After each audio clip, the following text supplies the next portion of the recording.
All right. What's up, man? Ain't nothing much, Todd. Man, how's your Sunday afternoon going? It's working. I think I just shouldn't have gone to full screen. All right. So just to let everyone know, uh, let's see, Anthony. So how long we known each other? Oh man, I would say at least 10 years. You think so? I've Okay. known about you. Wouldn't say it was personal for the last 10 years, of course, but I would think the last 3 to 5 years. I think we've actually kind of just been around the circuit, some of the same circuits and same scenes, and uh, definitely competed against one another on many occasions. So I would say the last 3 to 5 years. Yeah, I'd say probably the last year or two we've kind of got to know each other a little bit more just from random. You know how it is, man. Just at the boat ramp, whatever it might be. Uh, and we've kind of got to talking about some stuff, and it was crazy.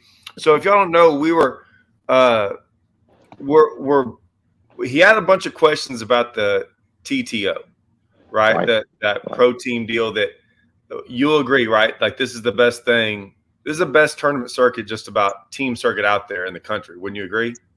Yeah, I would. I think it gives an opportunity for amateur anglers as well as maybe semi-pro anglers to come out and put their skills to the test because they're some of the best anglers in my opinion, in the state, maybe in the country that actually participate in the TTO. And the money. Like I look at it just for the money. I just go for the money, and especially with all the tournaments right now. Um, the money's right. I mean, that was the whole deal, is getting the money right. There's some other things in that tournament um, that are put in place for a reason. Mhm. And I bring all that up because what we're about to talk about. Of So course. yeah, we got to talking about you were asking about the TTO, and we were kind of talking it all. And then I was driving to Florida, and I get a phone call, or I think he messaged me. I can't remember what it was. And it was about this open deal. Dude, I was driving. Like Right. I didn't even know what you were talking about. I had to go look it up. Right. And I was like, what's he talking about? I mean, so you kind of got me curious. I had to go look it up before I even like started talking to you about it. Right. Yeah. For me, it's kind of jaw dropping. Being a dad, working a full time job, and et cetera, et cetera. Fishing 9 tournaments, to qualify for the elites, man. That's a little bit much. That's push. It would be pushing it for me. What do you think about that? Yeah, man, I'm all over the place. I do want to say so. this so I told so Anthony, you never done this before. I I was doing a whole video on this comment right here. Y'all might not even like what I'm about to say about that. I'm not even gonna get into this. I might later, but this is like this comment right here. Um, I know it rubs people the wrong way, but I will talk about this later. But I'm just gonna leave that up there. All right. So and it was years ago. I just like I said, I might put that in perspective, but I don't want to get off on that, but I'm gonna leave that up there for right now. All right. All right. So when I first heard of this, my thought was like, oh man, that's it's not good. So there's two ways to think of it. There's a lot of different ways to think of it. It's not good from a perception of the public. Right. The public's gonna hate this. And I I totally get it. Totally understand why they hate it. I'm not. I can go a lot of different ways on it. What I'll say from I'll take Bass's stance first. I think to make the Bass product better, I think this was a move. I'm not saying it's a smart move. I'm saying it will make the product better, as in it will get more of the guys who are more equipped to fish the elites, who are ready now, like right now. And what I mean by that is look, I've qualified for the elites, and I was not Fishing wise, who knows if I was ready? I qualified, so maybe, but qualifying even in 3 tournaments doesn't really mean you're ready to go fish all over the country against the very best on however many events they have, 9 or 10 or whatever it might be. This will take a more of a guy who's been around the country, can catch them everywhere. I think it makes that guy who qualifies, it gives him a way better chance to keep fishing as a professional. And because that's all I'm gonna say. So you're gonna get I'm not saying a more quality fisherman, but a more well-rounded fisherman if he can stay there, and someone who has the time, the money, and everything else to where they're not going to maybe throw years of their life away in debt and everything before they get there. That I'm just saying that is, I believe that's one thing.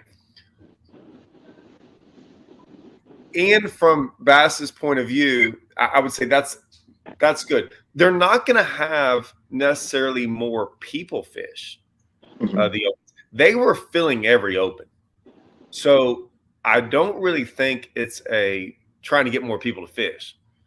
Right. Well, so here's my thing. I think this is a statistical statement. I'm pretty sure it was between 83 and 86 anglers that actually fished all of the Opens. Correct. Okay, this year, right?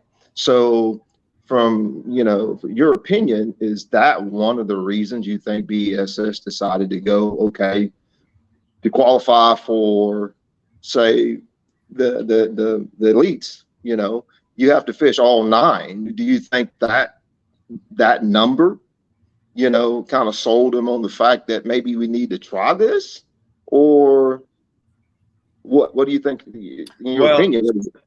So here's if this is a hot take, I'm sorry, but Bass and all those companies do one thing and one thing only. This is about money.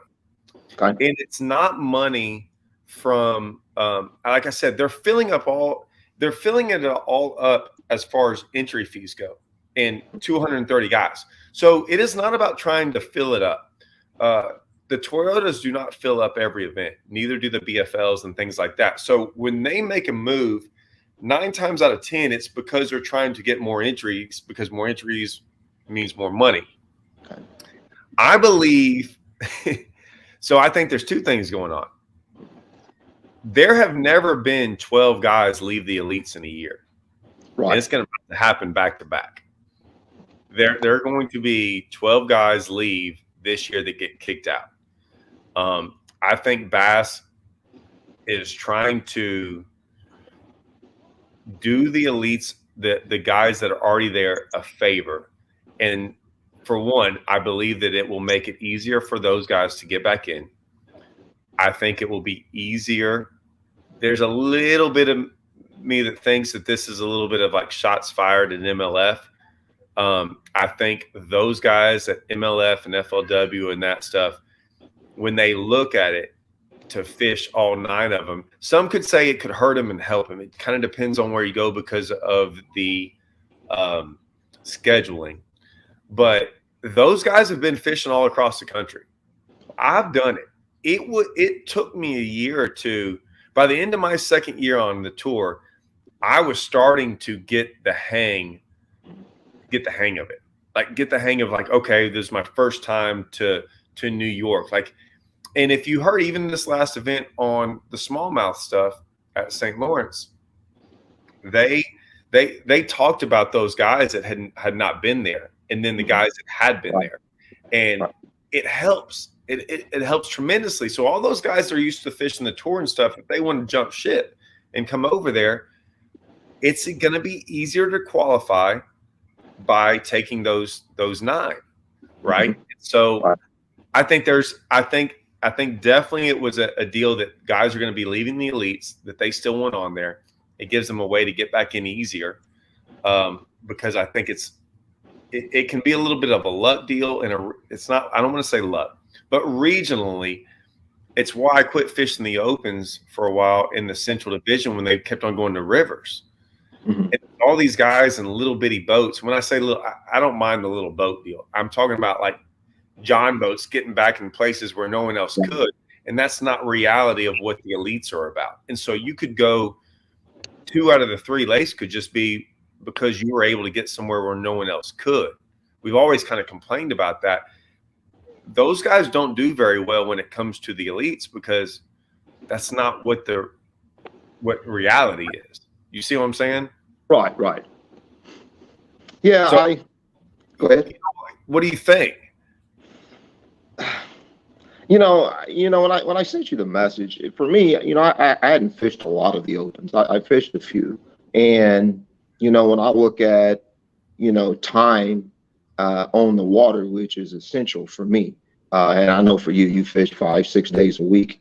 Uh, when you say I have Dude, to fish 9, you probably fish 5, 6 days a week, right, Todd? I'm sure. I'm sure you do. what? No,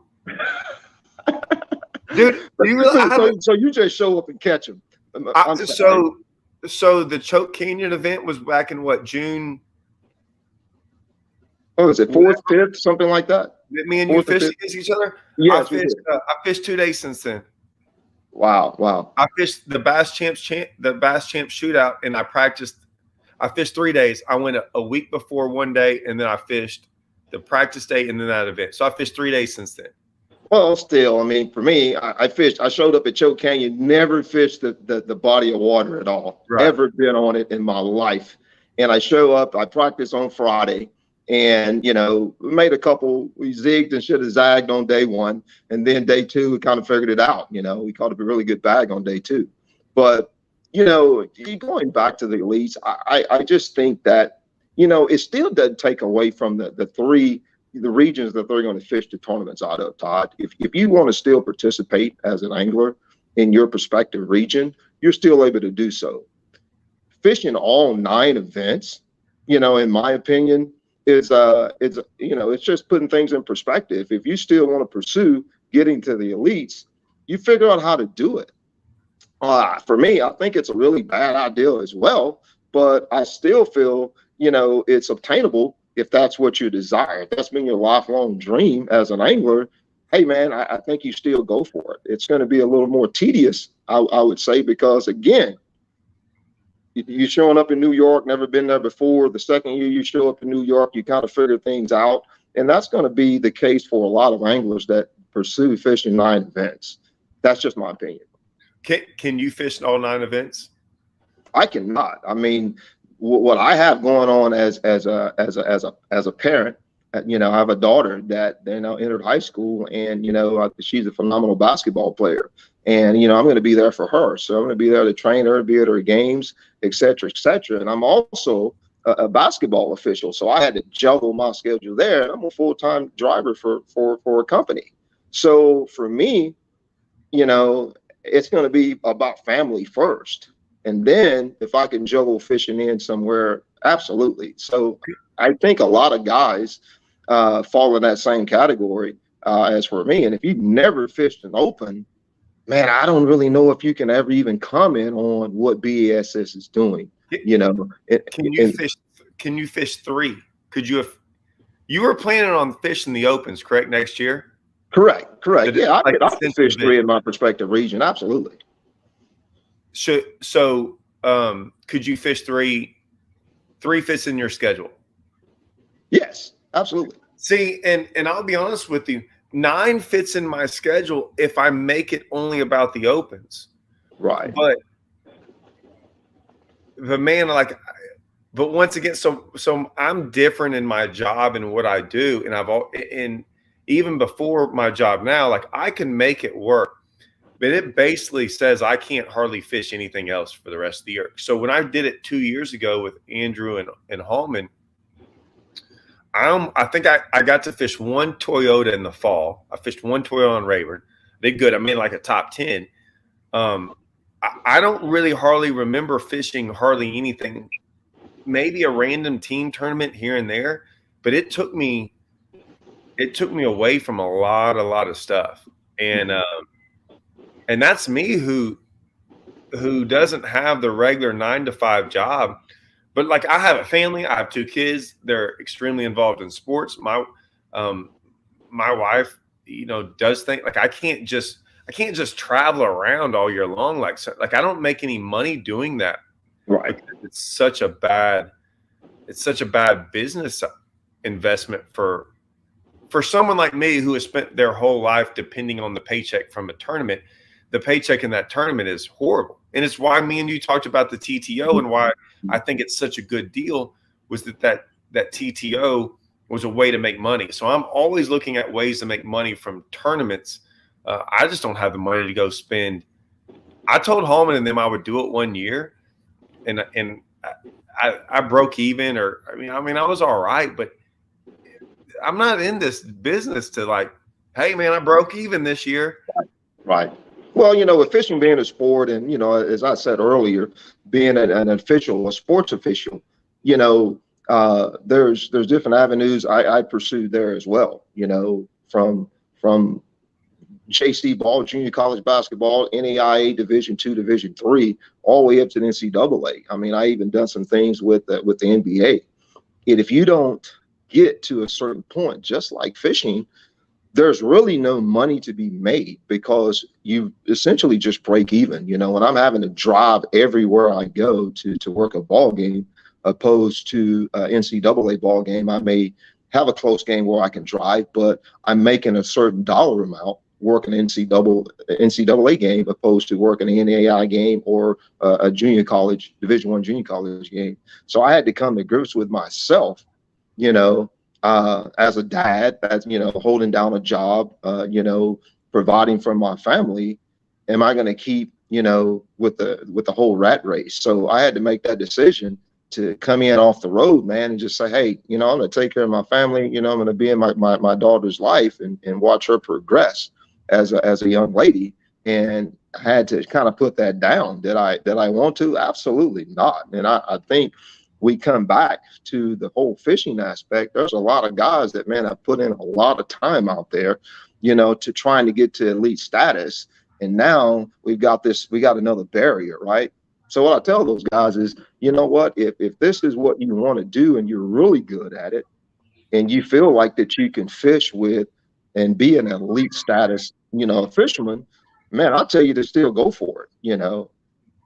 If You you're doing it anyway, you have the money, you have the means anyway. Hey, well, what's you, 6 more events, right? well, so you see that comment down there. Yeah. So do you consider me a regional guy? Just what? Man, But I am, right? well, in so many aspects you are. I mean, you stated earlier, Oh, Todd. Hey, you catch them all over the country, right? well, Essentially? I did when I was on. I've been to New York, and I made shoot my first ever top 10. My first ever top 10 in an FLW event was on St. Clair, fishing Right. off smallmouth. I'd never done that before, and that was my best event ever. And so, yeah, I mean, this one kind of stings right here. This comment, and I'll tell you Yeah. why. It doesn't mean they're. So all I did was I fished as small a tournaments as I could get into forever until I Hmm. could afford to fish a bigger one. And I just continually did that. Hmm. And so I did that in the BFLs. I did that in smaller in team events until the first time I spent what was it, $1,500 on it back then was an Everstart was like, Right. I mean, man, I they ran that credit card and I was like, whoo, I had to make a check. Those were hard, eye-opening tournaments for me to pay for. And then I got used to getting checks in them, right, and making money. So that was that was how I made money. And then at a certain point in time, I expanded on. And Texas had the Everstarts back then, and they were only mainly in Texas. They right before that, right before of course, they've been the Costas, and now they're the Toyotas, and I think they were the Rayovacs one year, whatever. They've been a bunch of different stuff. At one point in time, I felt so confident and comfortable fishing those and making money year after year that I was like, man, what's this Central Division like? And the Central Division had Grand. I think it had Grand, Darnell, and Lake of the Ozarks that year. And I was going, man, all those I've seen on the elite events. And so I was like, if I ever want to do this elite deal, I'm going to go fish those Toyotas. So I went and fished. And the first one was Grand. I think it was Grand. And I was leading on day one. And Hallman won it. I finished fourth.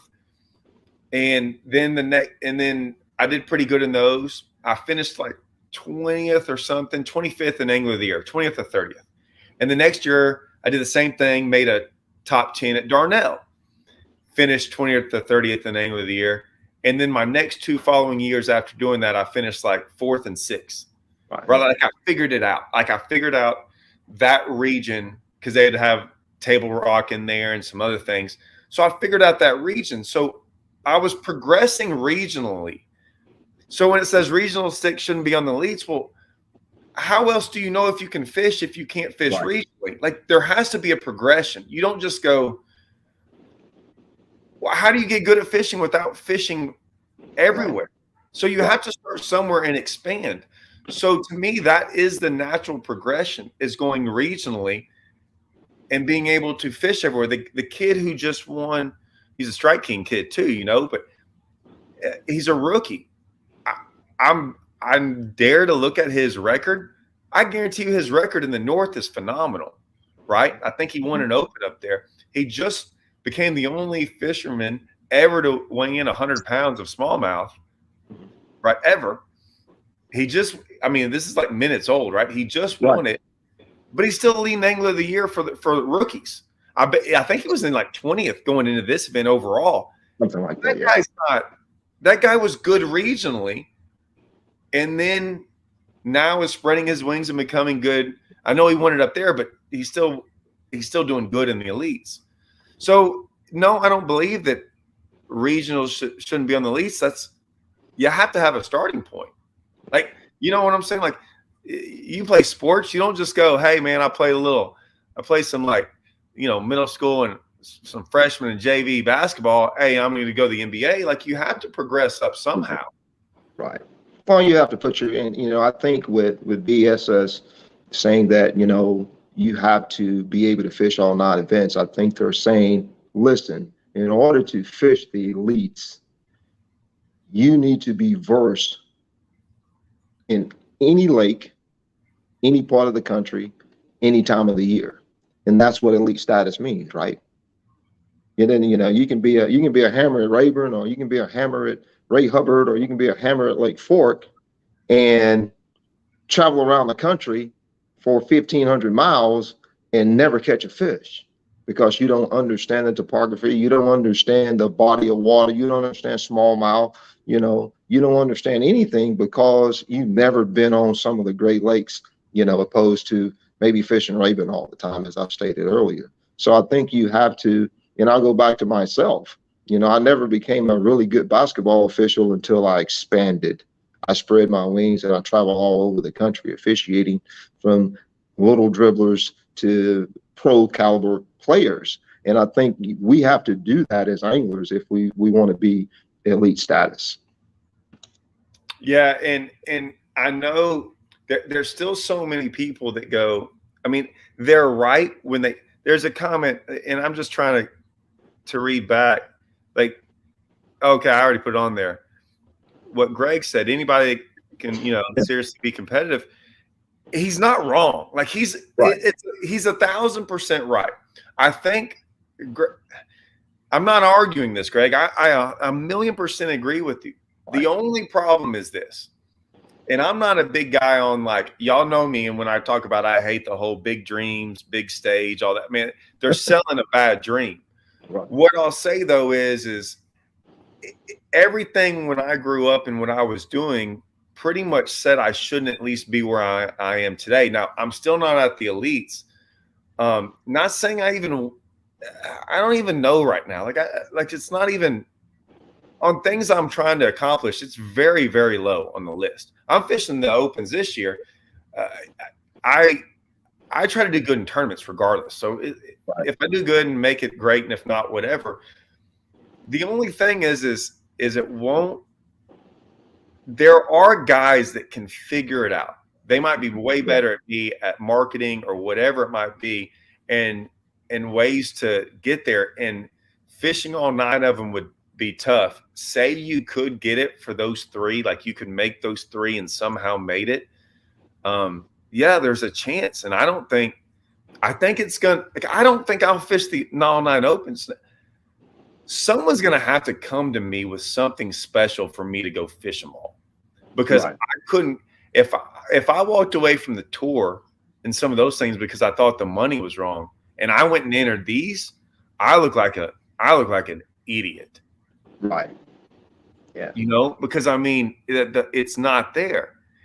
And there's been some other talk about starting a different tour and a mid-level tour in between the thing. And I got on it with Luke Duncan about it, and I was going, "Oh my gosh, man, we're gonna have like 7,000 professional anglers at some Right. point in time," and it's just, I don't. Man, Todd, this may be a shot in the dark here for me.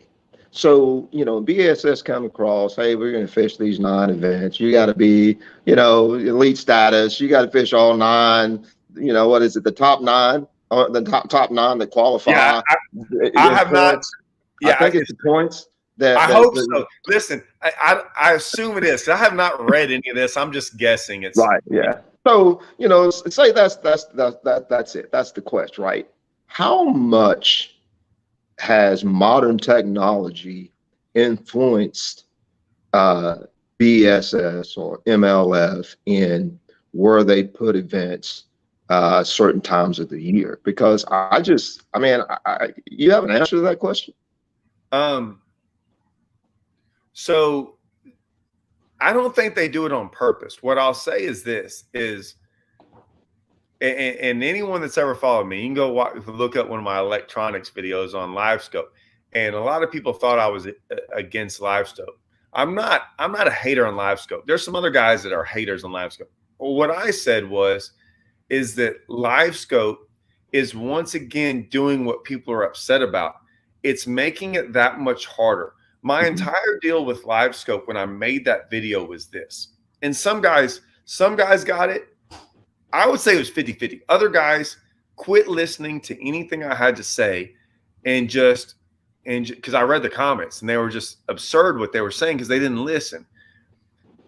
How I grew up as a kid and how I made it was very, I had little to nothing. And so I had this progression that I had to do really good at this little level to get to this little level. It was stair stepping it. Right. Right. And back then, you could go out there and flip boat docks on Livingston and beat everyone else flipping boat docks. And technology it was just you, a rod and a reel, versus everyone else with the rod and a reel. Right. So if I could outsmart you, if I could outthink you, if I could throw different baits on these docks, whatever, on Livingston, I could make more money on Livingston because of that. And I could now start stair stepping, trying to get, more things. That's not the case anymore as a kid. And that was my whole comment was when you you had zero. I'm saying zero. I'm not saying 1%, 0 shot at St. Lawrence River without LiveScope. Yep. You're getting in certain tournaments. When side imaging came out, that was a whole big deal. I even heard some guy today, who was it? I forget, when he was talking about GPS might have been the biggest thing ever. And I agree with him. GPS, Right. when it first came out, of being able to go right to your spot and catch fish was a big deal. For a guy who didn't have GPS, he could still make it. And I'm just saying, most tournaments, I still believe you don't need LiveScope. I really don't, not to win. Right. There's certain ones that you do. And so if you're wanting to go fish all 9, right? You couldn't do it without. It would almost be impossible to do it without LiveScope, because one event could set you back. And we're talking at the end of the year, we might be talking a difference between 5 points. Mm-hmm. and y'all can say stuff about John Cox, dude. I fish more like John Cox than almost anyone. I don't do as much light line stuff, but I am a shallow water. I don't use a ton of my electronics for everything, but I will still find occasions where you are at such a big disadvantage. Absolutely. And that's where I was making the video is where will it stop? And you're taking these guys, these kids, because a lot of guys are like, hey, why don't you just shut up and fish? And I'm like, hey, I've got live scope. I'm saying, Right. but I look back at my 19-year-old self going, I probably wouldn't be where I am today if that was the case, because I don't think I could have made it. I think it would have been too hard at times. Right. Right. So, Yeah. you see what I'm saying? Yeah. I think back, when I first started this game, man, I never owned a boat. I worked with a guy, I mentioned him earlier, a guy named Mark Everett, and man, he took me out on Lake Tyler, and I'm an East Texas boy. He took me out on Lake Tyler, and we went dropping in the grass, and I was like, interesting.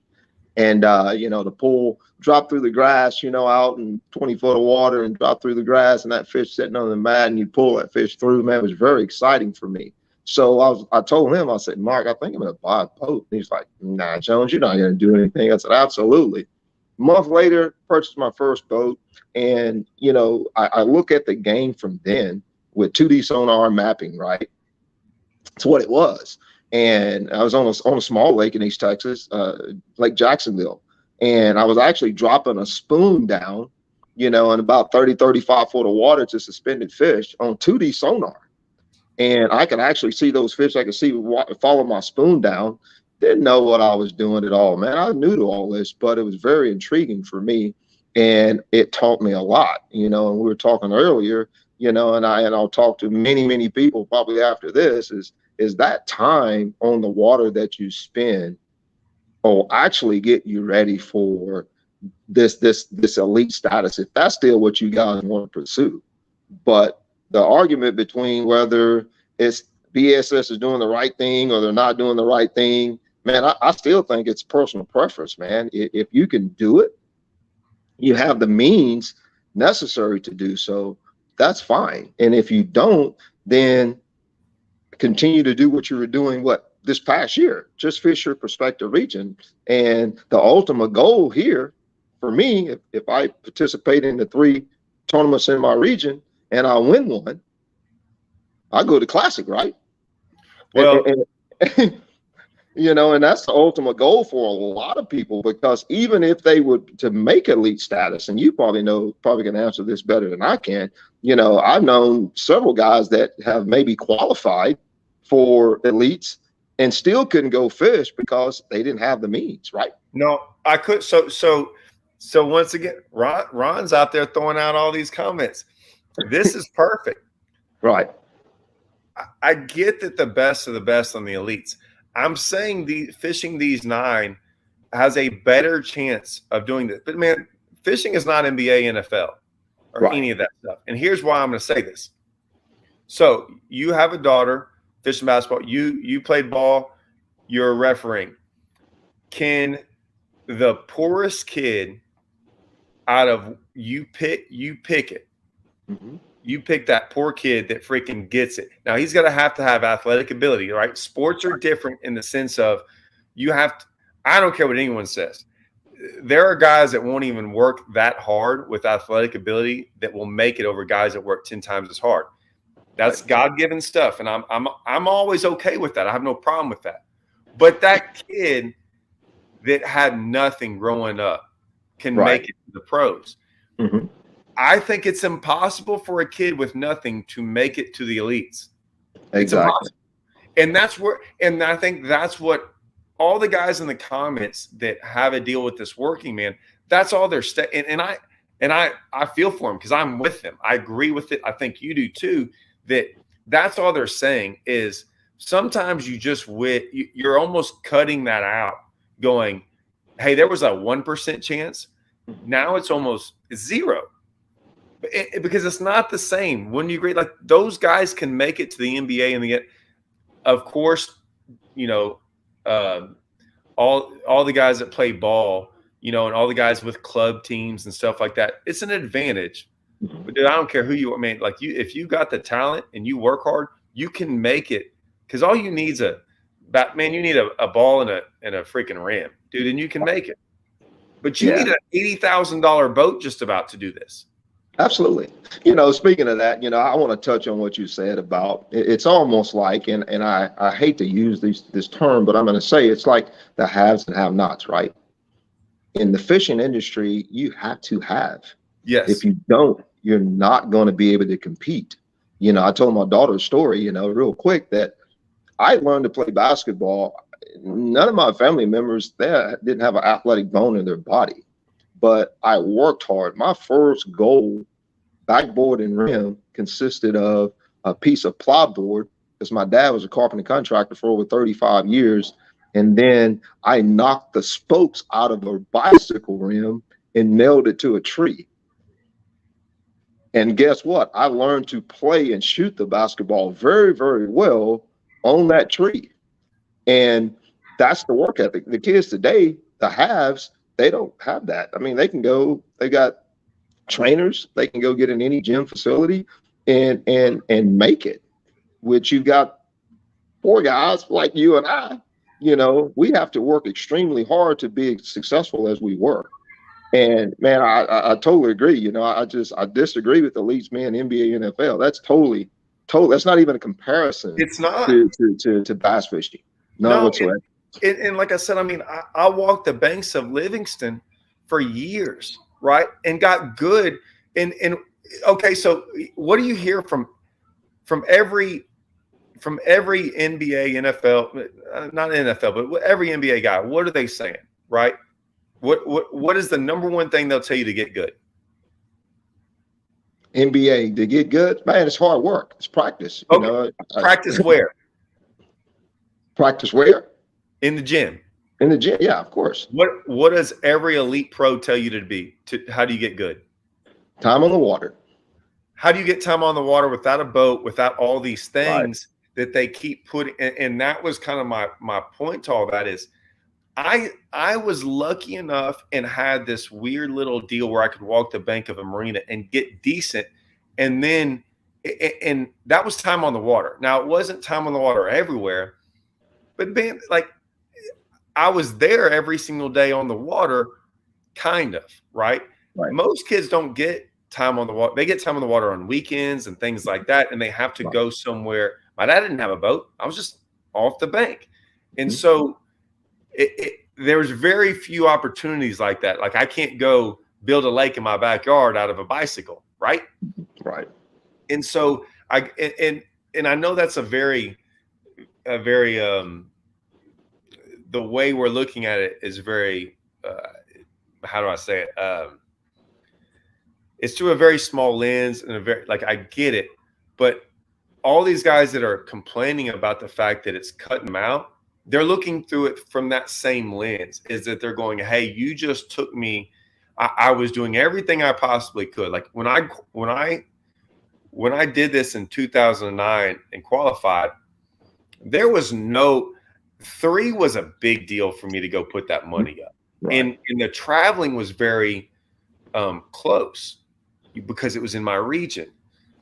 I've driven to New York and Florida. I know what it cost. I know that even fishing the tour and getting $10,000 checks for the last place check would still barely, it would cover me and I'd make some money, but it was scary to put up at the time. You're putting up about $600 to $6,500 for like 10 minimum. Here you're putting up 35. If you're trying to drive to New York for 3,500, maybe 4,000 to win less than that on about half the checks. So they're going to pay 20th through 40th, and you're going to make less than that. You're going to lose money, and I can ask anyone who fishes the Opens how hard it is to make a check 20th through 40th. Extremely hard. And so you're going to be anyone doing this is not in it. They're going to spend a whole year not making money, probably losing money. And golly, man. Hey, so I got another one for you. I told Holman, I was like, man, this is not going to be good. Y'all are going to be struggling even worse to make checks. So hear me out. I don't know if anyone's thought about this, because I instantly think about this. The TTO was set up for not having jackpotters. So in all of our local, and this goes around the country, and I bring the TTO up because this is stuff people think about. This is stuff I thought about in the complaints I hear from people. So when we brought that TTO up, we were trying to figure out ways to eliminate certain things. So I took everything into consideration and go, okay, let's make a rule or figure out a way to eliminate things. So everyone hates jackpotters. The elites hate jackpotters.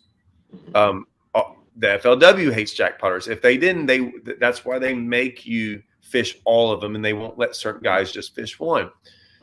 The reason that is there's certain guys out there that want to travel around and not just fish their same lake and put their talents up against other regionally good guys. But they hate it, the fact that they look up and some guy gets in an event, doesn't follow the trail, doesn't support it, and what I mean by supporting a trail, you get guys that trails go down because of entries.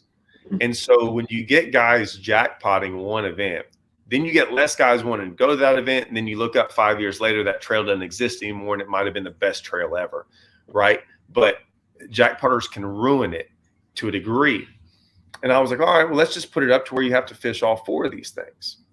Right. And that way, if you want to jackpot, a lake we're going to, you got to fish the other 3 as well. You get in them all you want to. I don't care. Hey, I don't care if you win every tournament on that lake. You still got to fish the other 3. So hey, take my money there. That's fine. I'm gonna try to go get you over here. Right. And I don't worry about jackpotters. Me personally, I never care about them, but I know other people do. What I'm saying, and I told Holman this, and I was like, hey man, if Rayburn's on that schedule right now, if they fish Rayburn, the guys that are fishing the Rayburn Open this year, they have to go fish Red River and Ross Barnett. Mm-hmm. They have to, because right now Bass is doing a very good job of filling the field.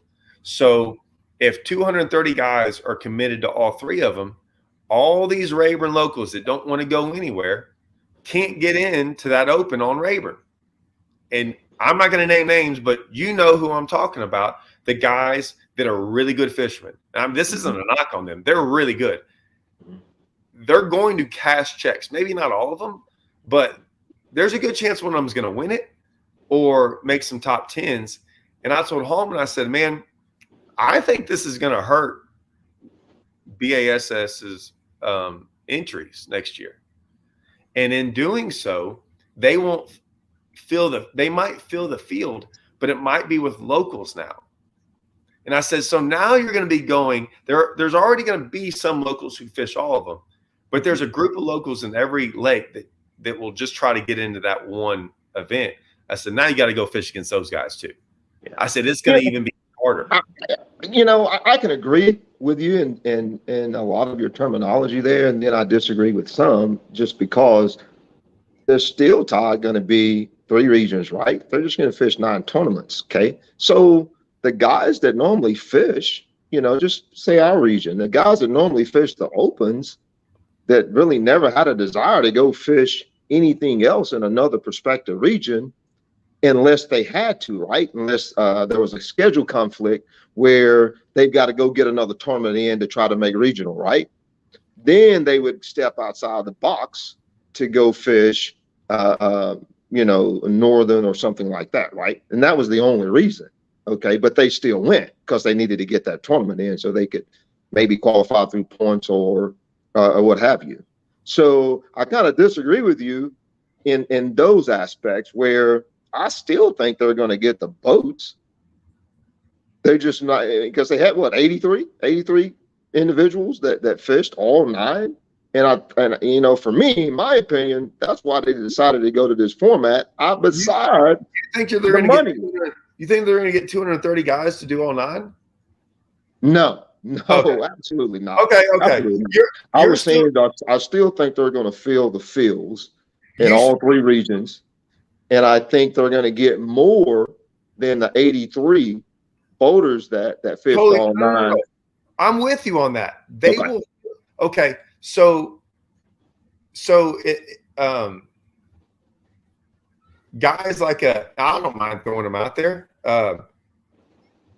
Guys like a Chris Wilson, right? Mm-hmm.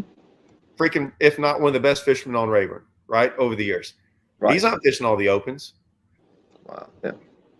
But if he has a chance to get in the Rayburn one and there's an opening, would he get in? Of course.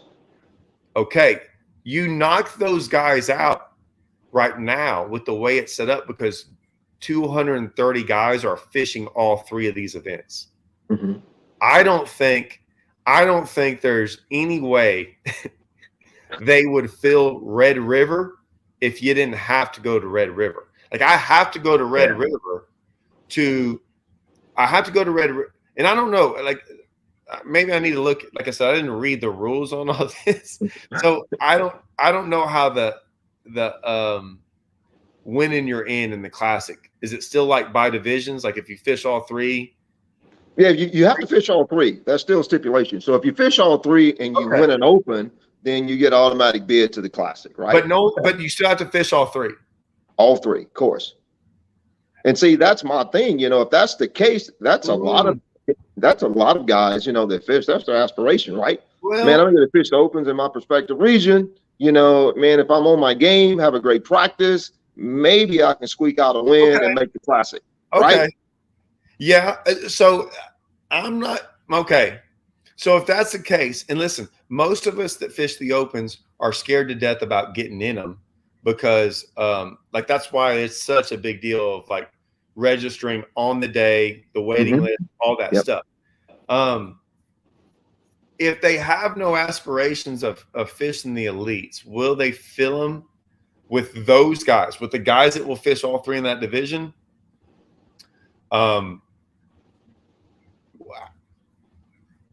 Yeah, I mean, and I don't know. I think they should. Yeah, you might be right. They might. Yeah. Because I'm the guy that too. If they put it on one or two lakes that I'm really, I'll go fish the third one just to, like. I don't want to go fish the Red River. Shit, it's only an hour and a half from my house, but shit, I haven't fished 8 or 9 yet. I don't want to. Everyone knows my opinion on that. But okay. All right, you might. Okay, you got me. I will see on that. We'll see if those guys really. Here's one thing: we'll see how much all these guys complain. I don't know all these guys talking, and we'll see how many of those guys care and actually still fish the opens. Yeah, I don't know. Be very interesting. I mean, it's going to be. So you have zero problem just fishing those three next year? None whatsoever. Okay. Well, I keep going. I gotta. I'm just, man. I think I've fallen behind on these. Yeah, because you still got the same one up about the. Well, I know, man. Well, we got to talking, man. It's. I'm just gonna start popping them up there. You know, I tell you, before we get back into that question, go ahead. You know, I want to go back to what you said about the whole entry fee thing, and you know, it was for me when I paid the money to fish the open, it was very eye-opening, and I really could never get past the point of the whole entry fee. And I think I may be only speaking for myself, and I don't care. That. Man, it was really mental, right? You know, okay, I know where I'm going to start, but if there's a boat there, what's my second and my third, you know, but I only found 2, maybe 3 groups of fish, you know, that day. So now what do I do? And you got all these things going in your mind, but what you can't get out of the back of it is the fact that, dude, did I really just pay that much money, man, to fish this tournament? And for me, it was really hard, you know, when I first did it, Todd, trying to get that out of my head. So I'm trying to catch fish, make the right decisions on the water. And I'm of course, you're dealing with a co-angler, right? And still try to make a check. And I think that's a lot of it that goes into becoming an elite status fisherman. You got to be able to put a lot of things kind of out of focus and focus on the task at hand. And I think that's maybe what Bass has in mind here when fishing non-events, that we want individuals, we want 9 individuals at the end of the year that were task oriented, that kept focused, had a common goal, and that goal is getting to elite status. So those 9 individuals, once they get here, they can make an impact, on our sport. And I think by doing that, traveling to 9 different bodies of water all over the country, I think you have to at some point make yourself better, at whatever it may be, your skills, or drop shotting, or bed fishing, throwing spoons, whatever, fishing clear water, dirty water, staying water. You've got to be versed in all of these things to be able to compete, like you said earlier, on the elites. Now you throw in technology side of things with, live scope, mega side imaging, down imaging. Now they got mega spot lock. And it's like, if you're not versed with all of these things, man, it's going to be hard to even make the elite, for one. And if you do, to compete out there. Well, so you did bring up some things I picked up on. Like, so I remember my dad telling me, or my brother, he was talking about my dad, because we're about in college, and he was older than me. When he graduated, he said, "Hey, man, I forget what it was. He's like, there's gonna be 2 people ask about your GPA in college. One of them's gonna be your dad, and the other one's gonna be something, But he goes, it won't be anyone you ever get a job for." And I learned too that a college degree. I'm not saying I learned this by graduating college. I'm not saying any of that. What I'm saying is a lot of college was putting 4 years in, and then like you said, task oriented and completing it. It wasn't so much sometimes. Now there's going to be certain, jobs out there that require your actual degree to really come into play, right? A lot of them, they necessarily don't. So I agree with you that what I've learned over the years too, and y'all have to put, when I say y'all have to put it in perspective, guys like you that don't necessarily, I have to hear it from you sometimes, because and this is what I'm talking about. You said some things that I don't think about at all anymore. The money of a Toyota rarely comes into play anymore. It came into play on tour. Let me say, so you were talking about the first time, like, what am I doing here spending that money? Right. My first couple events on tour, I was sitting here and it was paid for, but I knew I was only going to get, but I had spent a whole bunch of money to get down there. Like, it cost a bunch, like way more than just an entry fee for a Toyota. So I was sitting here going, what am I doing? Like, this is a lot. I can't believe that this was going to be 5,000 or whatever, 45, whatever it was at the time. That comes into play, and then you're trying to catch a fish, and one fish, you can kind of know where the cut line is. You got a 3-pounder on to cull a 2 1/4, and you're like, that is a $10,000 fish I have on the line. That is a different thought process on that when it's going down. So like you said, that was a big deal. It's not a big deal for me as much anymore. When I travel really far, it comes into play. Now, recently it doesn't, because I'm like, we can manage our money better, right? We have better places to stay because we know some people. Like, there's always ways to kind of like, to watch our finances when it comes to that. But man, that other deal was a big deal. You talked about co-anglers. Co-anglers almost never come into play with me, in a way of, I calculated up one day, I think I've had 400 to 500 co-anglers in my lifetime. Wow. I've seen it all, dealt with it all, been through it all, have great ones, bad ones, everything, just about. It's one of the things I just don't worry about. Once again, I'm not saying good or bad. I don't worry, right? the finding fish, the things that some of the guys that fish 40 individual events, which 40 is a lot, right? But a guy who's fished 40 individual events compared to me, who's probably fished 300 or at least 300 days, dude, most of that stuff is not even in my head. Right. And so you're right about that. Like a lot of those guys travel the country and they're worried about catching a fish, and there's nothing else they worry about. Right. And I have, you know, now I'm at the point where like I'm worried about like my family. I'm worried about catching fish. I try to put all that aside, but the money's right there, like not getting a check, like house. There is nothing worse, man. Let me tell you something. Some of these guys are young. They're young males. I mean, that's what they are. They are young 22 to 35-year-old males. Maybe they have a girlfriend. Most of them don't have wives. Man, they can just roll around and just go fishing. When you're a week away in New York, you spent, you know, in an open, say you're going to spend about $4,000 to $5,000, and your kid's playing some games, and this is going back home and everything, and you're going. I kind of got like that at the opens, going, I don't mind it if I'm making money because I feel like I'm supporting my family. Right.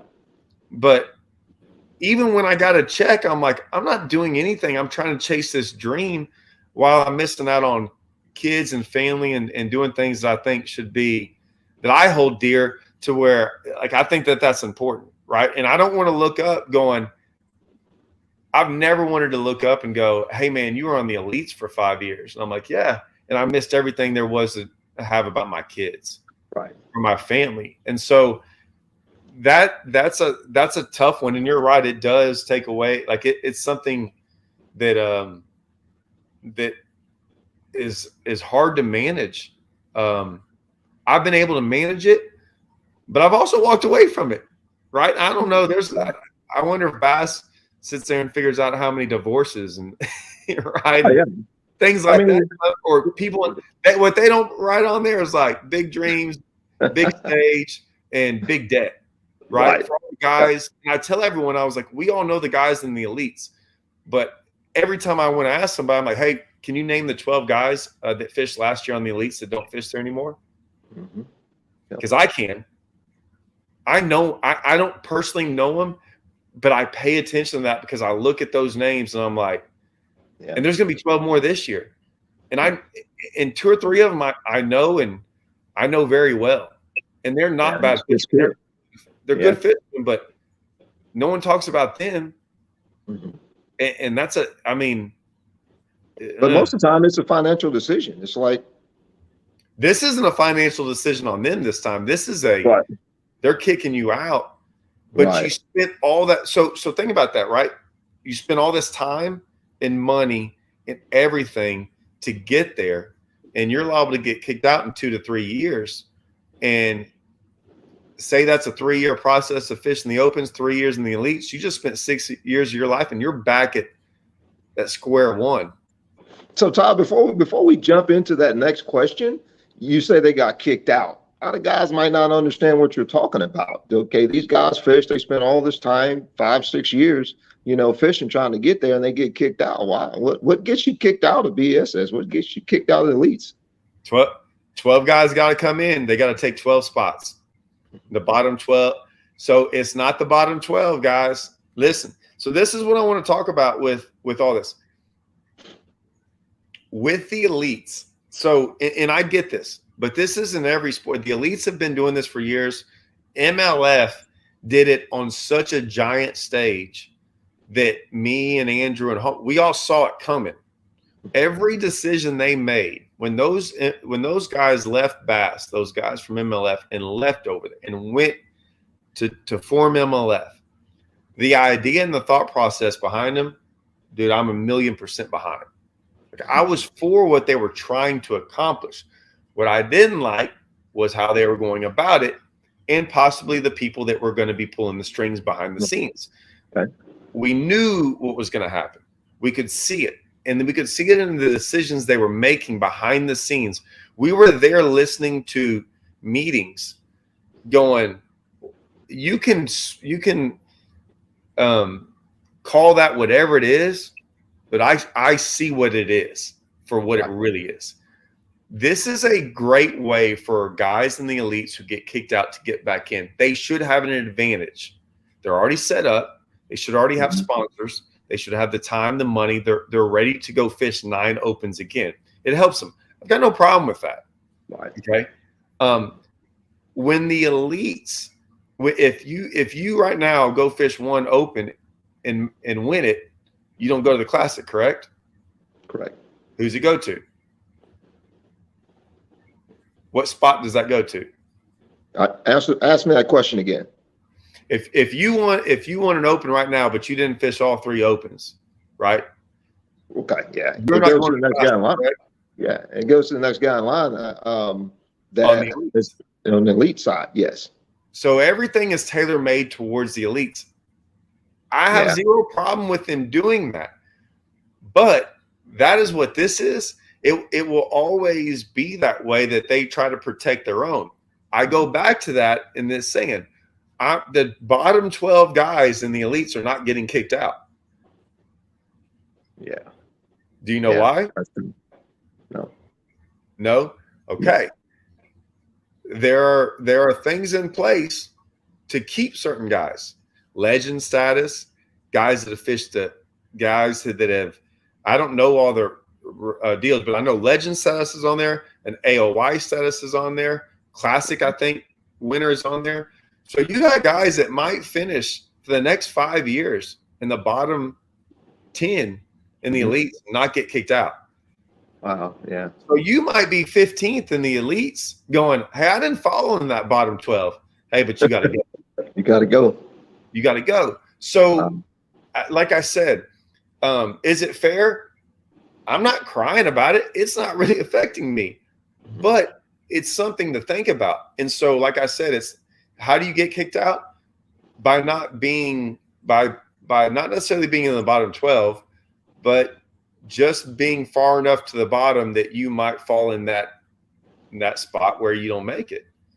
And I forget what it is. I think it's on they did some of them. It changed when all that went down. At one time, it was like a 1 year. I think it's like 2 years. So I think rookies might have 2 years now to make it.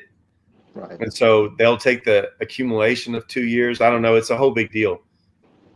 I'm not saying they're not trying to do the right thing, but yeah, just because you might not be the bottom 12. That's all I'm saying. Do you see what I'm saying? Yeah, it makes sense. Definitely makes sense. Like I said, diehard anglers, presented a question, Todd, talking about it being much, much harder to get to the elite status, when you got prices of boats and equipment, et cetera, and then the changes that Bass just made. Man, my question, my answer to that is, it's like, you and I talk many times about this. Tournament fishing, period. Whether you're fishing a club, whether you're fishing a BFL, whether you're fishing a BSS Open, whatever, you want to fish, so to speak, or a tournament that you want to participate in. I tell guys, listen, if I've already got a boat and truck that I'm paying for, I've got to fuel it, I've got to fuel my boat, and now I've got to go practice. Time on the water, I've got to go practice. So all those monies that you spend practicing, weekly, monthly, yearly, you add all that cost up, and then you go fish a club event for $100, or you go fish an open event for what, $17.50? There's no difference there in the time and the money spent on a hotel, putting fuel in your boat or truck. So I just tell guys, listen, if I'm going to go fish an event individually or fish as a team, I'm going to fish an event that has the best payback I can possibly fish. That's just me. Yeah. Because you're still spending the monies to go participate in this tournament, regardless of what status it is, right? I listen, you're talking to one guy who's done 1,000 videos on this, and yet it still doesn't register to people for some reason. And I agree with you. And we talked about this when I was on Low Budget Live with Luke the other day. And I'll jump real quick into exactly what you just said. When the tour, and I don't like bringing up the tour stuff because it affects pretty much none of us, but I'll just bring in perspective. When the tour years ago, and I bring up years ago because it has to be years ago, and you'll understand why. So years and years ago, say 15 years ago, when the tour was going on, the entry fee was like $2,500, and the payout was more than it is now. Okay, the tournaments back then, when I used to fish, I started fishing in the 90s tournaments, around the house. I remember some of those Bass and Bucks tournaments. First place was a boat. Then Bass and Bucks like 20 years ago was $10,000, $15,000, $20,000. I mean, they were giving away boats all the time too. I think I won my first boat in like 2003 or something. Right. So we were getting boats way back then on entry fees that are the same they are now. So 20-something years later, the entry fee is the same. Yeah, we saw a boat at a championship at the TXTT, right? Third place was it was so bad, right? The Bass Champs they had on Rayburn that they gave away 50 grand. That's all everyone looks at, right? Guys that were finishing 4th and 5th in that event, it was a $500 entry fee. They made $1,000. Right. They didn't make $1,000. Their check was $4,000. They made about $100 a piece. Correct. And I look at all that stuff, and those are different examples, but almost every other tournament is this still $200 to $300 entry fee. Some of them are $140, right? Like they were that 25 years ago. But back then our boats were $40,000. A Corrado that we all had that we thought was phenomenal. The green Corrados were $99. That was an expensive reel, right? I mean, they made some $200 reels, but that $99 reel was like the gold standard. That's what we all had. Rods, anything over $150 was a big deal.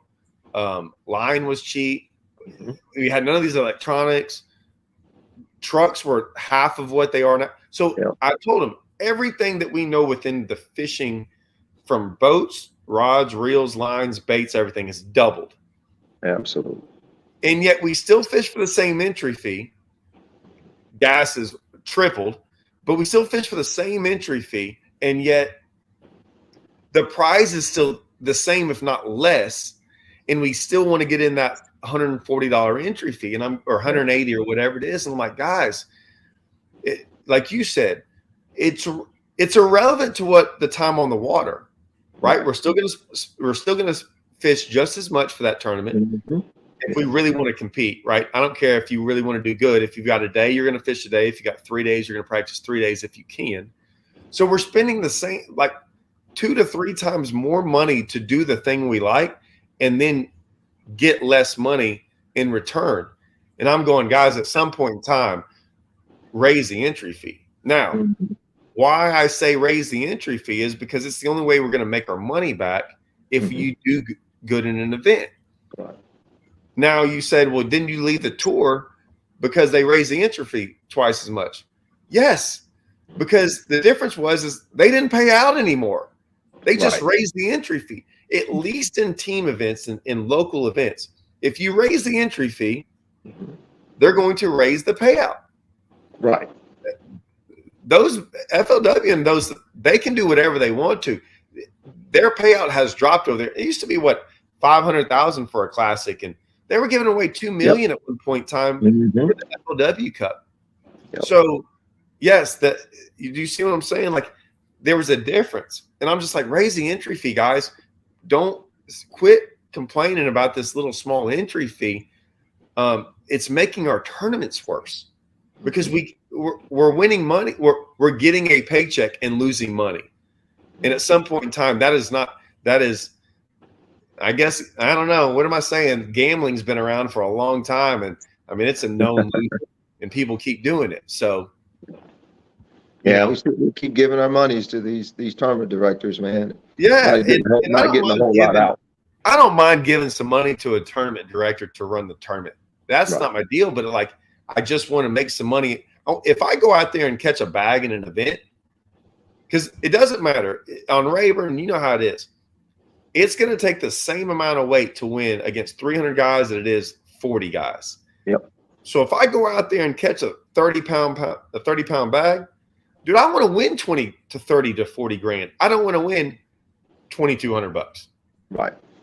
Because I like you said, nothing changed. I still went out there, still drove around, still spent the night somewhere. I did all the things, but yet now I just won $2,200 split. I look up and I'm like, hey man, cool. Now I get to go to Whataburger and I just spent all my money on the way home.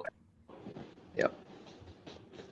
I don't know. And I know that's a long way, but all this still has to matter with the Opens and what they're doing. Right. Yeah.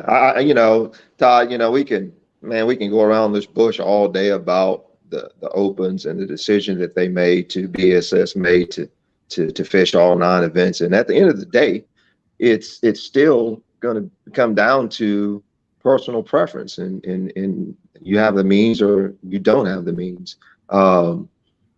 And if that's still on your if you're goal oriented and that's still a goal of yours that you want to achieve, I still say those individuals are going to find a way to fish all 9 opens and try to get there. And if the classic route is your goal, then you're going to fish the 3 in your respective region and try to win one to make the classic. So I don't really think it changes a whole lot of the majority of anglers that are going to be participating in the opens, man, the up and coming season. Thoughts? About what? About just the percentage of fishermen that's going to participate in all 9 opens, opposed to that percentage that I still think is going to be very high that's going to participate in the 3 tournaments or opens in their respective region. I think it's going to be extremely high still. Yeah, so even when me and you talked, remember I told you I was like, hey, look, man, my perception on things is sometimes not what the public is, not in a bad way. It's just I have no idea. But I've been doing this a long time, and I understand the pros and the cons of all this stuff. And there's going to be a lot of guys that look at what we're talking about and go, they're like, man, they don't want to say nothing, but at 21, they have an $80,000 bass boat. They've never had a job. I'm not knocking those guys, but I'm like, their perception on things is not what ours is. And then there's the other guys that work 9 to 5s. They probably work way more than that. They're probably over there working 50, 60 hours a week just to get off to fish on weekends that do good in tournaments, that still want to fish that stuff, that going, man, they did everything in their power to ask off 3 weeks.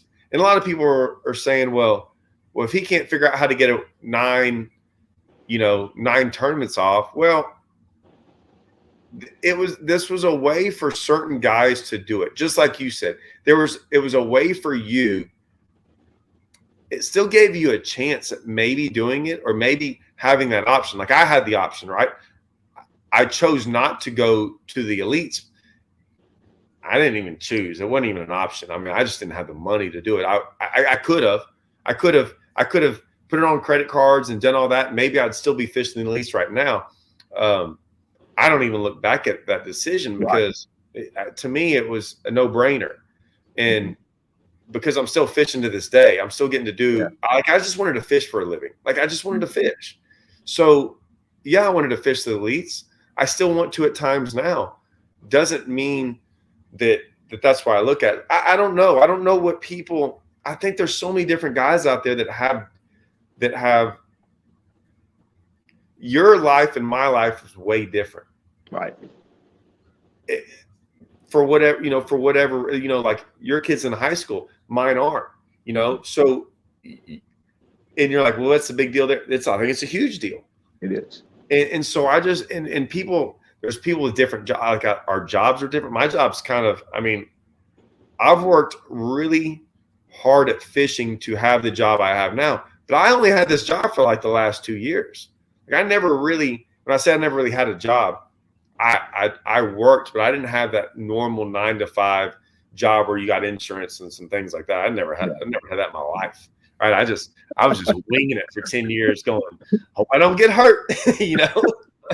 You So don't get hurt flipping, huh? Flipping that yeah, gig, man, or, my dad was always like, hey man, like I can't remember. I used to play ball a lot, man. I'd come home and freaking be all get an elbow to the eye. He's like, oh no, man, we're taping that up. And I'm like, Dad, everyone up there said I need some stitches. He goes, right. I ain't paying for them, So it's everyone's in this weird. They're in their own different boat.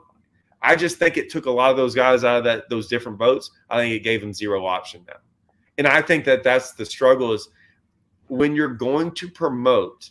Listen, this is what I've always been been hard on those guys on. They promote this dream. Mm-hmm.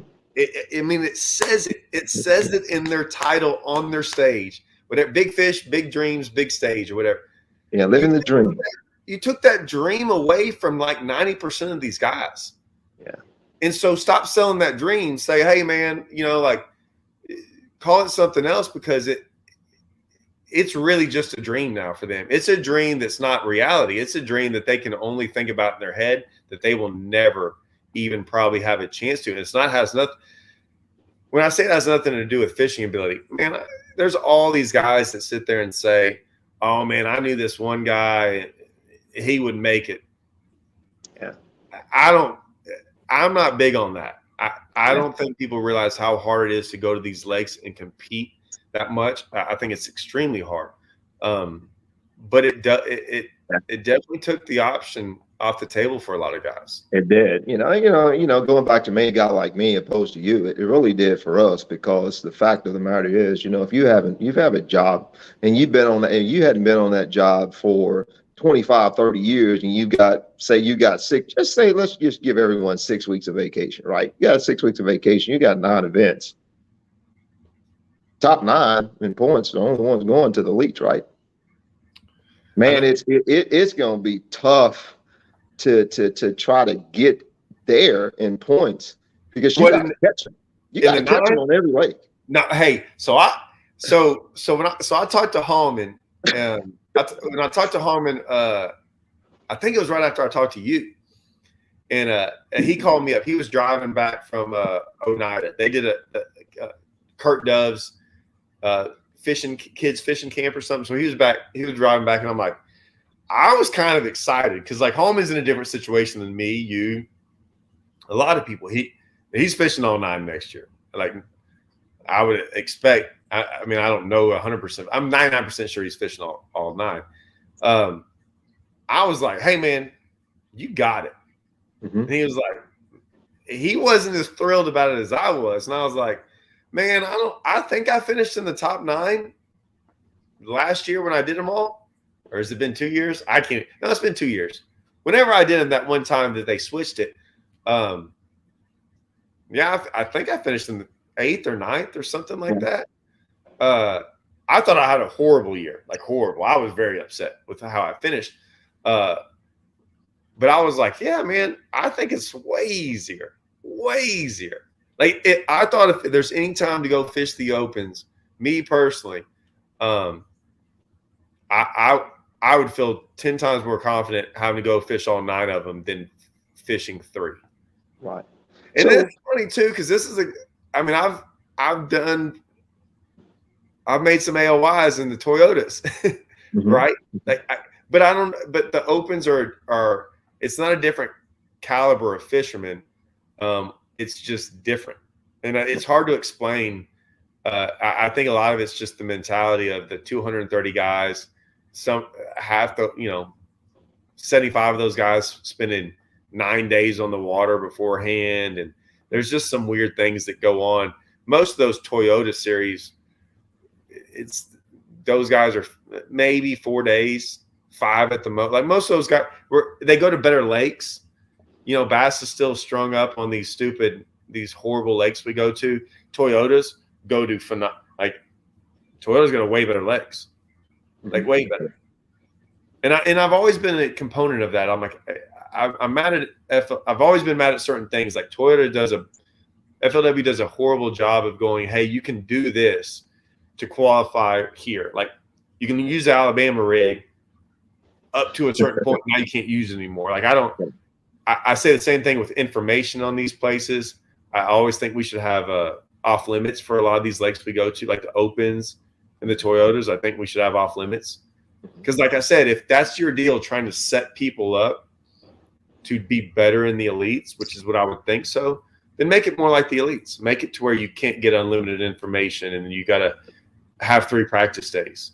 They don't do that for, once again, right. When they go to the Chamber of Commerce and they're like, hey, man, we got guys staying here we'll give you more money. Here you go. Yep. So you always got to be careful with what they say on why they do it. Right? Because if they're all about that, they're all about one thing, and you see them do something else. That's why we always question things. Yeah. That's why people get mad when we do it. But hey, we do it. Absolutely. So what's Rusty talking about here? Hey, wait. Oh, so I knew, man, Rusty wants to go and bring up the one outlier. Listen, Rusty. I just said I fish a lot like John Cox. I'm not saying I'm as good as him by any means. I would never say that. But I fish a lot without electronics. Like me and Hallman talk about we talk a lot about the old school way of fishing about I can go to some of these opens, and what I figured out is I let everyone else do that thing out there. And I just kind of go back to an old school way of thinking of things, and it starts catching me fish. And I've learned that. Especially when I see everyone out there doing something. I'm like, I can just run away from those guys. John Cox is not the guy to bring up. John Cox is like a phenomenon when it comes to this. Right. There's no one else like him. So that you got one guy, right, that doesn't need electronics. Right. Now, this was an outlier for him even at St. Clair because it was so calm. And I listened to him since I was driving back. I listened to a lot of live. I was driving back from Florida. So I listened to it all, and him and Brian New got on there. And I've known Brian New for a long time. And we were talking a little bit about earlier, Anthony, about like you weren't just thrilled about some of the guys doing the color commenting, whatever it was, right, during live. And some of the guys a little bit, right? I mean, they don't have a lot of whatever. Right. But I like Brian. Do what? Enthusiasm. Yeah, I mean, they just like, come on, man. Y'all got a couple thousand people listening to y'all, like liven up a little bit. But John Cox and Brian New talking, they got off in the left field about something which just cracked me up. But you got two guys that came from nothing. Brian New fished as a co-angler forever, man. I mean, I can give him a hard time, man. His jersey was horrible like 2 years ago. I mean, I'm not making fun. Like I said, me and him are friends. It was like it's a compliment of the highest degree because that guy came from he's just a fisherman out there fishing tournaments, trying to make money. One word about the sponsor game was just he cared about catching fish and making money in tournaments. And John Cox was a guy who I really like the way his outlook is on fishing because he don't care about anybody or what. He's like, man, I'm just going to go do what I like to do and have fun and enjoy it. And it's good for him because he's phenomenal at what he does. But they were doing all that. John Cox was going to fish this way. He doesn't do it because he's good at this. Like I'm gonna let you on the secret. He does not fish the way he does because he's good at what he does. He fishes that way because that's how he loves to fish. And he even said it. Even if you gave him, he can get live scope anytime he wants to and all that stuff. He don't care about it. He's just going to go do what he does. And he had a chance at the St. Lawrence River because it was dead glass. And you could hear in his voice on day 3 how mad he was and frustrated that he wasn't out there staring in the water. Not for bedding fish, just staring in the water. And so he had a chance to do really good in that event. Not saying live scope would have helped him, but if you notice, this was a live scope event. Like, guys, live scope. And so it's not that John Cox won't do good. He's probably not leading angler of the year, though, after this event. Right. Or second place, because I think he finished in the 50s or something. And that's not about his ability. It's just what I was talking about is when I fished all 9 and when we went to Hartwell, I had a way of catching them at Hartwell that I had all to myself. And I mean all to myself. And I was catching in the dirt. And I figured it out with like hours left in the event. And I just went and ran it. And I had a lot of them miss. I was throwing top water, I had a lot of them miss, and they were all big ones. And I did okay in the event. But I had to have everything go perfect in that event for me to make the cut. Andrew made the cut, and Hallman, and they're out there fishing these places, like pulling up, scoping around, going, there they are, throwing out there and having a school of 20 come up and one of them try to eat it. I couldn't do that. And so not even if I wanted to, I couldn't have, right? Because I didn't have live scope at the time. Right. So it's not that, yeah, you can do good, but once again, you just said you're trying to finish in the top 9 in angler of the year. You're going to go to an event where it might not be dominated by live scope, but instead of finishing 80th, you finish 30th because you catch 2 3-pounders. Literally 2 3-pounders might make the difference between 50 spots. Right. And you end up making the elites that year because live scope helped you. Right.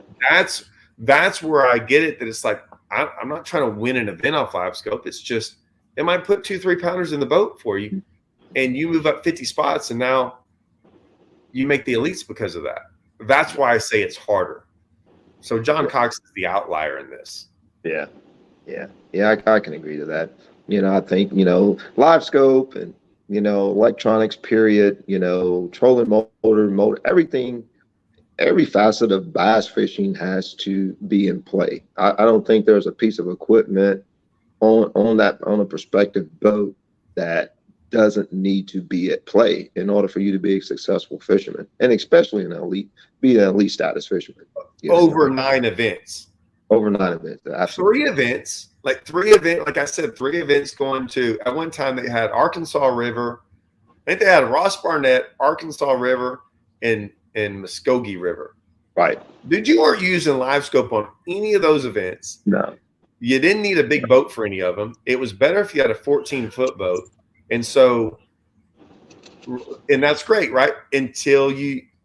But that wasn't the reality of what you were going to go to. So I think it made a lot of people mad and a lot of people were going to get mad when I made that comment of going, oh, you want all these big boats. No, what I'm saying is then you get put on Lake Erie in your 14-foot boat and you're going, what am I supposed to do? It doesn't prepare you for the elites very well. And so that's why I was going, and that's why they made that rule in the elites going, hey, you're not allowed, Octafoe's not allowed to bring his jet-powered boat and go in places that right. people have never seen before. It's cool. Like, it's awesome. Like, I think, like I would love to go with Octafoe and run some of those rivers like that. Right. But they were trying to make it going, hey, look, man, and I've always been a big component of that. I just wanted to outfish, like, I wanted to be able to just outfish people. And that's why I always like lakes better. Is like, if I'm on the same lake as you, I just have to outfish you. I didn't like it to where it felt like you were at a place that no one else was ever at or could get to. And it wasn't because, it was because, you were allowed to bring some jet power. But once again, that's a lot of people think that that's, you're dogging the guys with small boats. I'm dogging the guys with money. Right. Those are the guys that have big boats and have spare jet boats. Yeah. And I'm like, those guys weren't like, they were going and they have 2 boats. So a lot of people like get mad at that statement of like, oh, you're an elitist. And I'm like, no, man, like those guys own 2 boats. I don't have the money to 2 boats. You should have to fish out of 1 boat. Keep me driving around with two They got a boats. boat. They got a boat on the East Coast. They got a boat on the West Yeah, Coast. They got a boat down south. They got one up north. And they just take a plane. yeah, To go fishing. Those are elite guys. yeah. I'm telling you, man, those guys that have those, like, there were guys that have $80,000 boats, and they have a $40,000 John boat is what they basically figured Yeah, out how to get, and then yeah, drove that. Like, some of them did that, but I mean, and a lot of them do it for the and I'm a fan actually of the boats like a Jason Christie or hmm a, who else is like that? The guy from Oklahoma. What's his name? Surprisingly, Oklahoma guys. Uh, hmm he was on the elites last year. I just fished against him. Anyways, like, I like those 19 to 20 foot express boats and things like Luke Duncan has one. Like, I think those are cool boats actually. I think if I was going to go the other route, if I was younger, I think I would have gone that route. I don't want to get on that, but I mean, I think that's a smart route. But they weren't the 14-foot little bitty, Right. got a cooler with a live well, and you're like, hey, I'm going to fish this tournament and go, sneak around somebody's private pond through a Right. culvert somewhere. Or pick it up. Just slide it across Yeah, the ground. yeah, exactly. Oh, man, I have absolutely just. There's no way I can go read half these comments. I'm looking at them all like, man, you differ from me on this. You kind of think they're. I know this Those guy will said still be full. They say there's still a waiting list every year. Yeah, I mean, Reed, the I way it touched is on that now. earlier. Yeah, I touched on it earlier, and I still believe that. I think 2023 is going to hold true. I think all the opens, the individual uh, um, regions are going to be full. I really, I don't know the percentage. I can't Maybe wait to later. call you on this. I just think, man, that this is, here's the thing, Todd. Something happens in our life and we've got to make a change, right? We get this notice that, our HOA, this changed, right? And all of a sudden, man, it's fresh, right? And we look at it, we read the notice, HOA, and we're like, I can't believe they're doing this. I can't believe they're, upping my, HOA fees, and we can't do this. We can't leave a trash can out for so many hours, and we've got to put it. So when we first read it, it's fresh, and it's like, man, I can't believe someone would do this to me. And it's all right. I can't believe they would do it to me, not thinking about the other 250 people that actually live in your neighborhood, right? But they're doing it to me. Why? So I'm kind of like, and then we sleep on it, right? And when I was in sales, no one could ever tell me that. Well, Mr. Jones, me and the wife are going to sleep on it, and I'll say, so you're going to make you're going to make a decision in an unconscious state of mind to purchase a $350,000 home. You're going to sleep on it.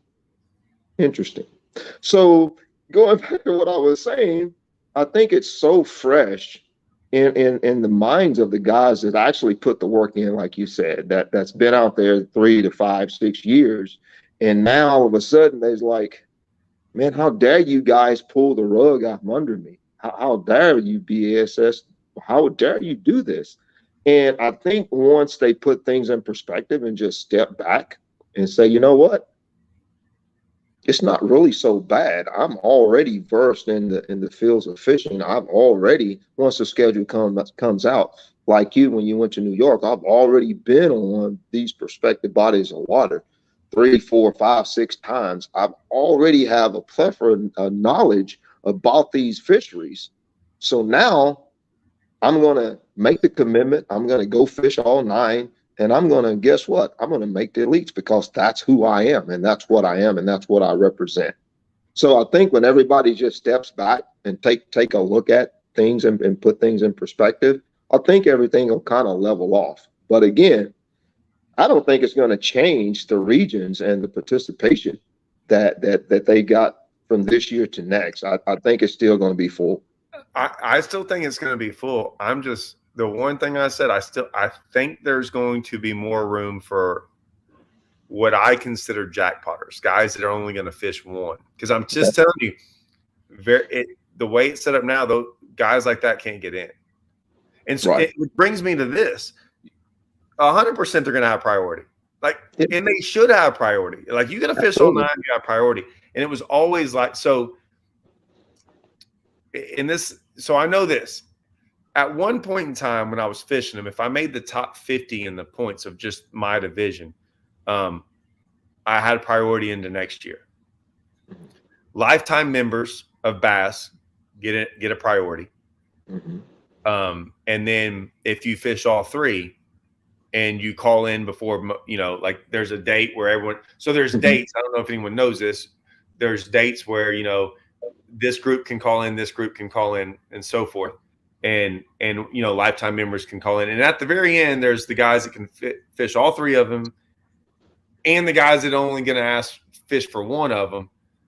And if you're fishing one, you're 1,000,000% put on the waiting list, guaranteed. And I'm saying those guys are going to get in. Now, there's a lot of guys listening to this going, all right, that's I don't want to fish. I only want to fish on my lake. I don't think that's a great thing. Right. But that's where I'm at now. Now, back in my younger day, if I've never fished an open, and I only knew Ross Barnett and I lived on Ross Barnett and I wanted to go fish, an open, that's not the worst thing in the world. So like I said, that's a guy in a different boat. The first open I ever fished was Toledo Bend in 2009. And it was they had 200 something guys. It was the most elites that ever fished an open. They were traveling from wherever they were on the East Coast through Toledo Bend, I think, to go fish like Amistad or something. So so I'm sitting in there and like all these elite guys are around me, and I'm sitting there in weighing line, in my little old boat, just waiting, like not on the registration line, And I was like, where are all these elite guys here, But it was fun. I finished third, and so it was that right there was like, and I'd have fished against some of those guys in Toyotas and stuff, but I instantly were like, I ain't fish against these guys. Like they're just fishermen. Like no big deal. I still kind of feel that way, right? I mean, I think a lot of guys. So yeah, maybe it's gonna fill up.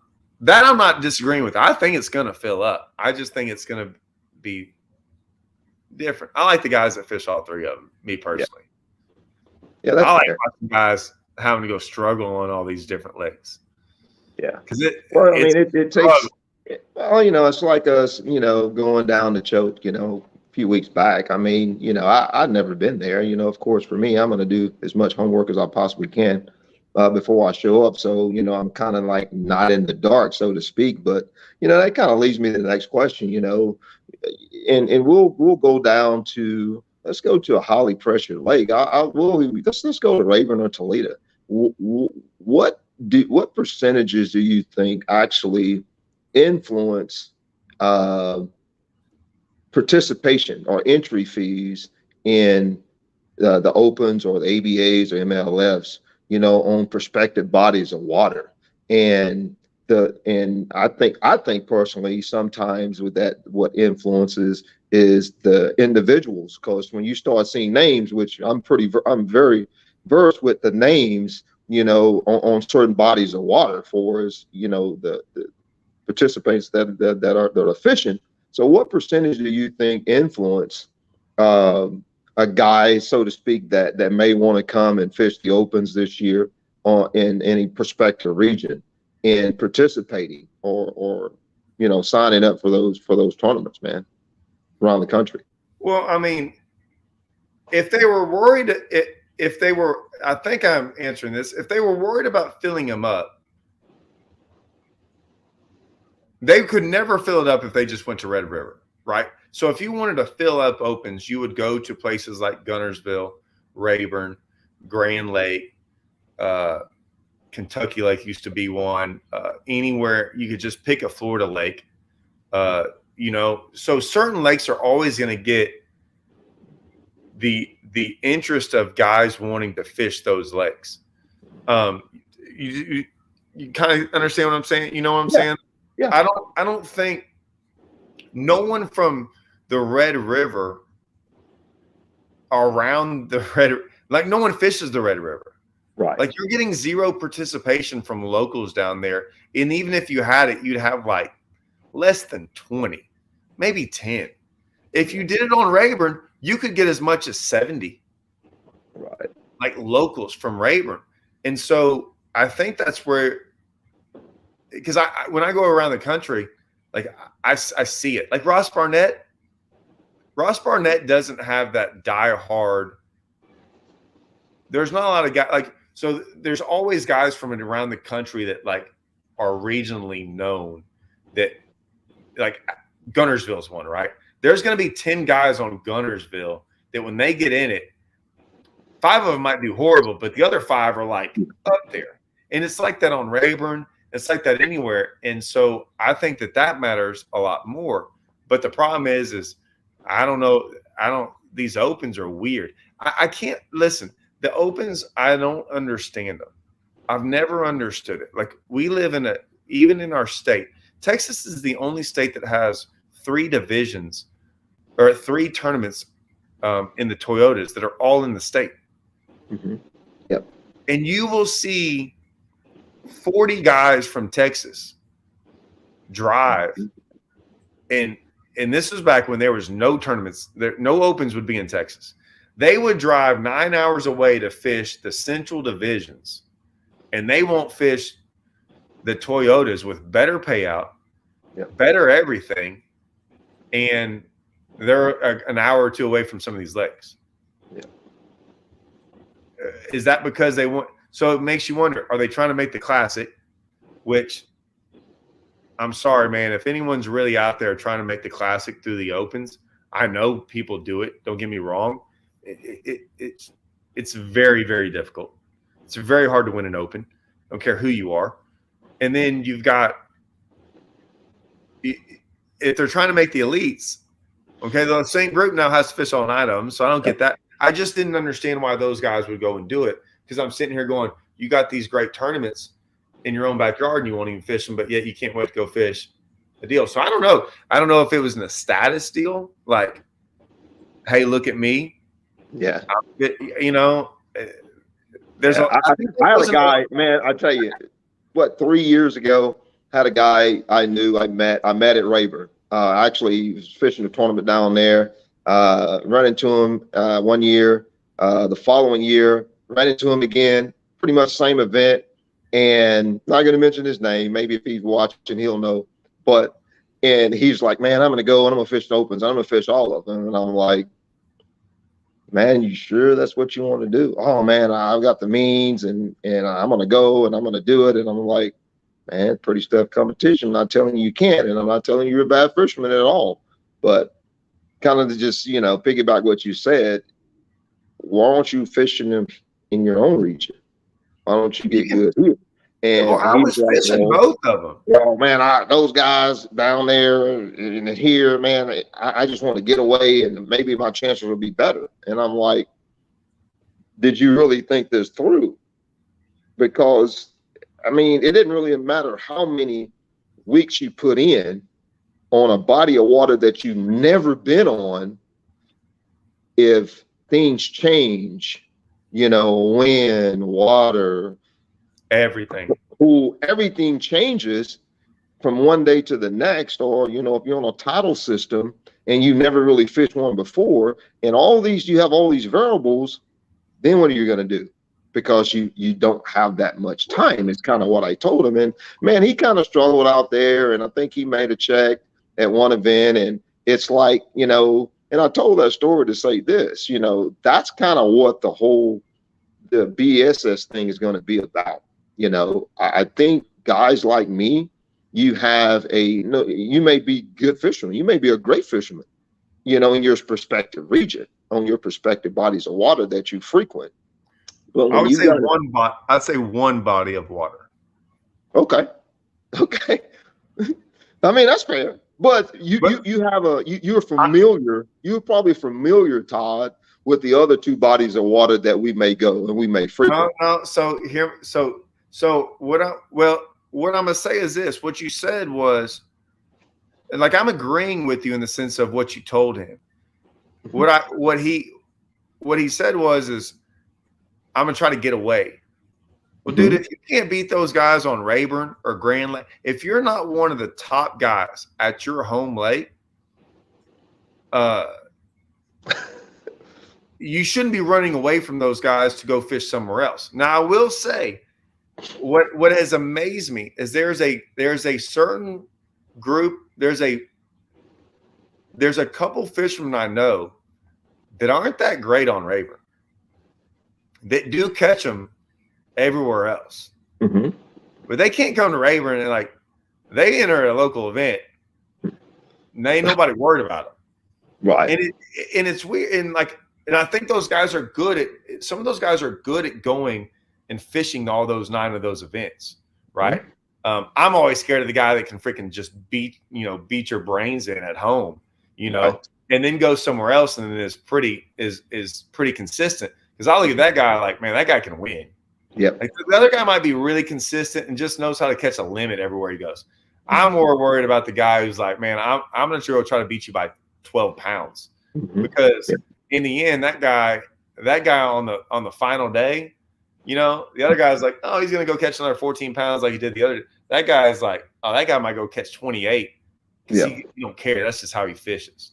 So I mean, but what I'll say is a lot of those guys just they put all that effort into being good on one lake, and I did that for a little bit on Rayburn because I was trying to make money.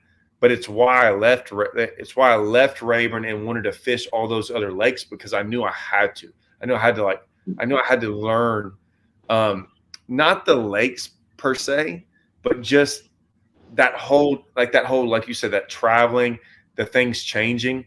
Because I always used to laugh when events would come around and they put out the schedule and they would be like, hey man, you gonna go to these, like Rayburn's on the list. I'm like, so, Yeah. and I'm like, yeah, but I'm like, hey, look, man, no offense, but I always laugh when they go to certain lakes, certain lakes that are certain lakes don't change. Right. And what I mean by that is there's a lot of lakes in this country that are they're the same, like that same boat dock always has fish, or these certain Mhm. places they always, like every time a big tournament comes around, they fit. I have none of that on Rayburn. Like it freaking goes all over the place. I'm always Mhm. catching them someplace different, random. And so when the tour came here, it was the highest recorded water level in the history of Rayburn. It was a little 10 feet high, right? Zero. Every local did horrible in the event because of that. Yeah. So, like you said, everything out there changes so Mhm. drastically that you got to change with it. And that takes a lot of not practice, but it helps when you've been through it a bunch. Yeah. And that's what I would say that what changes for me, and I'll give you a little heads up for anyone wanting to fish the opens. It's like the biggest advice I could give you. It's going to change. Whatever happens in practice, 95% of it will change for you in the event. Mhm.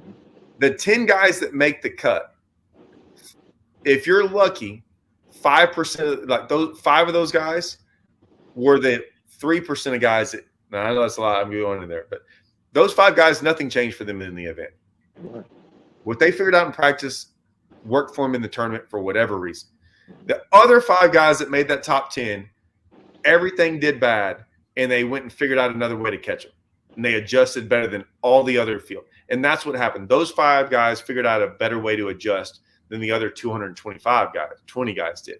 But then there's the 5 guys that got lucky and their fish stayed and they caught them Mhm. for whatever reason for 2 days, and they didn't have to adjust that much.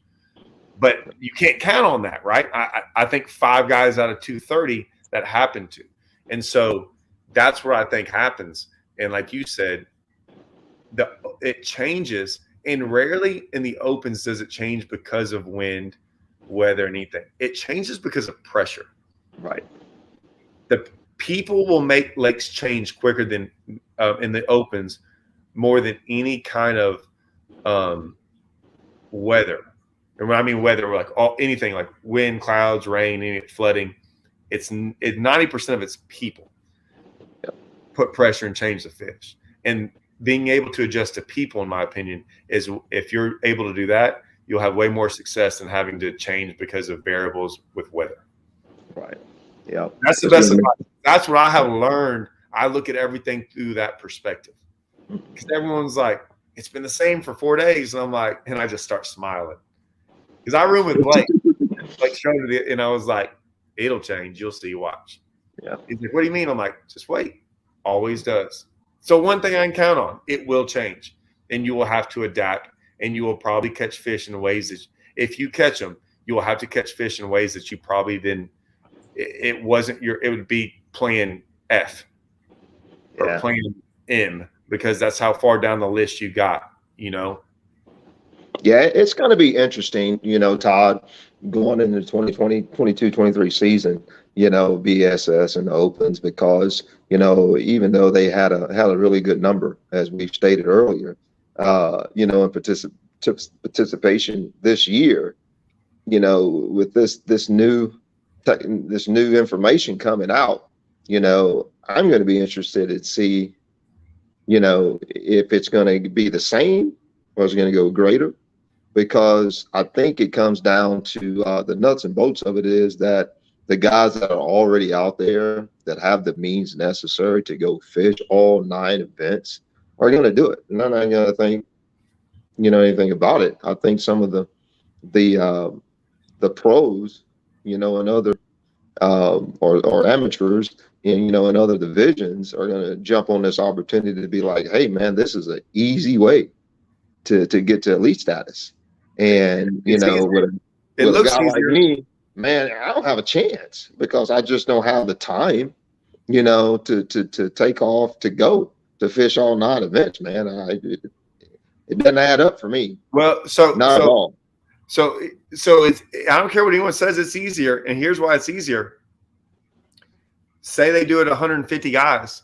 You got to be 9 out of 150. And right now, when you go by divisions, you got to be 3 out of 230. Yeah. I mean, the odds are in your favor if you fish all 9 of them. Yeah. Yep. I mean, I don't even have to, like, you know what I'm saying? It's 100%. You got better odds to fish all 9 of them now and make it that way. That's why I told Hallman, I said, hey, dude, you know, you got to be perfect in 3. Like, you can't have a bad day. And here, you can have a bad tournament or 2 and still be okay and still make it. Because if you look at it like this, Todd, it's just pretty much an elite schedule. You know, you look at it individually or region by region, but all it is a schedule of an elite. It's an elite schedule, period. And they didn't come out with the schedule yet, have they? No, it's not out yet. So I'm interested to see where where they're going. Dude. Yeah, so we probably got to go. But when that schedule comes out, we're going to come back, right? We'll come back. Yeah, we'll come back. We'll talk about the bodies of water, man. Yeah. They're going to go to, and it's going to be very interesting, you know. And it'll piss me off. If anyone knows me, it'll piss me off because they'll put some stupid lake or 2 on there, and I'll complain about it forever. Yeah, but it's going to be 9 guys that's going to have a pretty good advantage on making elite status, though, when that schedule comes out. It's probably been there and done that many times, you know. Yeah. Cool.